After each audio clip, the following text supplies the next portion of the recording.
Si loo helo talo loo dhan yahay lana ogaado haftida dadweynaha ee wax ka beddelka cutubada shanaad ilaa sagaalaad ee dastuurka ku meel gaarka ah ee dalka ayaa wasaaradda dastuurka iyo arrimaha federaalka xukuumadda Hirshabelle magaalada Jowhar waxay ku qabatay kulan dadweyne oo ku saabsan dib u eegista dastuurka ku meel gaarka ah ee Jamhuuriyadda Federaalka Soomaaliya. Ujeedada kulankan ayaa ah in si furan loo falanqeeyo loogana doodo cutubada shanaad ilaa sagaalaad ee dastuurka ku meel gaarka iyo in la helo talooyin iyo aragtiyada bulshada qeybaheeda kala duwan si dastuurka uu noqdo mid baahida bulshada u haqabtiro. Kulanka dadweynaha ayaa waxaa kasoo qayb galay xubno ka tirsan dowlad goboleedka Hirshabelle, odayaasha dhaqanka, aqoon-yahano, ururada bulshada rayidka sida haweenka, dhalinyarada, dadka baahiyaha gaarka qaba iyo culimooyinka ku nool magaalada Jowhar. Gudoomiyaha maamulka magaalada Jowhar ahna duqa magaalada Xismaan Maxamed Mukhtaar Baari ayaa wasaaradda dastuurka dowlad goboleedka Hirshabelle iyo midda federaalka ka codsaday in la joogteeyo kulamada noocan oo kale ah. Runtii maanta farxad ay ii tahay in masiirka ummadda aan ka hadalno ee aan u soo xulno intii ugu maceed inaan ka soo xulno dadweynaha mudane wasiir sidaad arkaysid waxay isu jiraan cilmaawdiin, dhalinyaro, odayaal dhaqameed, golihii deegaanka iyo dhammaan bulshada qaybahooda kala duwan, xataa naafada oo ku jiraan ay ila tahay mase waa magaciisii waxaan leeyahay dhammaan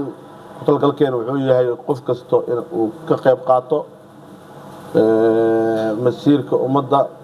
masiirkiisa gaarka ah iyo kan ummadda haddii aan si kale loo sheegin waxa waaye dastuurkan wax ka beddelaa loo rabaa. Madaxweyne kasto ee soo sharxo wuxuu sheegay in uu dastuurka wax ka beddelaayo. Waxaan leenahay beddel fiican anagana aan magaciisii aan ku najaxno ilaahay noogu dhigo. Wasiirka wasaaradda dastuurka iyo arrimaha federaalka ee dowlad goboleedka Hirshabelle Maxamed Cabdiraxmaan ayaa si rasmi ah u furay kulankan, sidoo kalena ka hadlay muhiimadda dastuurka uu leeyahay bulshada Soomaaliyeed. Salaan kadib kulankeena wuxuu ku saabsan yahay waa kulan dadweyne oo ku saabsan soo jeedinta wax ka beddelka dastuurka cutubka shanaad ilaa cutubka sagaalaad. sida ka warqabtaan baarlamaanka federaalka ee Soomaaliya wuxuu 30kii bishii Maarso 2024 ansixiyay cutubka koowaad ilaa cutubka afaraad kaasoo waxa waaye lagu ansixiyay baarlamaanka federaalka ee Soomaaliya. haddana waxaa la wadaa cutubiyadii waxa waaye wada tashiyadooda hore loogu soo qabto dowlad goboleedyada iyo sidoo kale Khartoum State. haddana marka waxaa ujeedka ugu weyn wuxuu yahay in dadweynaha loo soo bandhigo maxay intee halkuu marayo dowladda dastuurka iyo howlaha u qabsoomay hay'adaha u xilsaaran dowladda dastuurka iyo sidoo kale bulshada inay helaan madal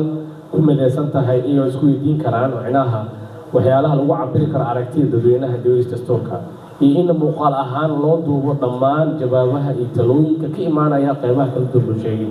marka kulankeena maanta tasoo daaran yahay aad u furan yahay marka oo maasantiin.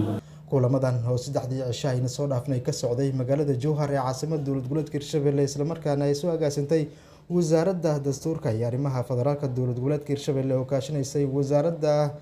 dastuurka iyo arrimaha cadaaladda xukuumadda federaalka Soomaaliya iyadoona ka qaybgalayaasha kulankan ay bogaadeen. Cabdiraxmaan Wadani, shabakadda wararka Jowhar Media, caasimadda Hirshabelle ee Jowhar.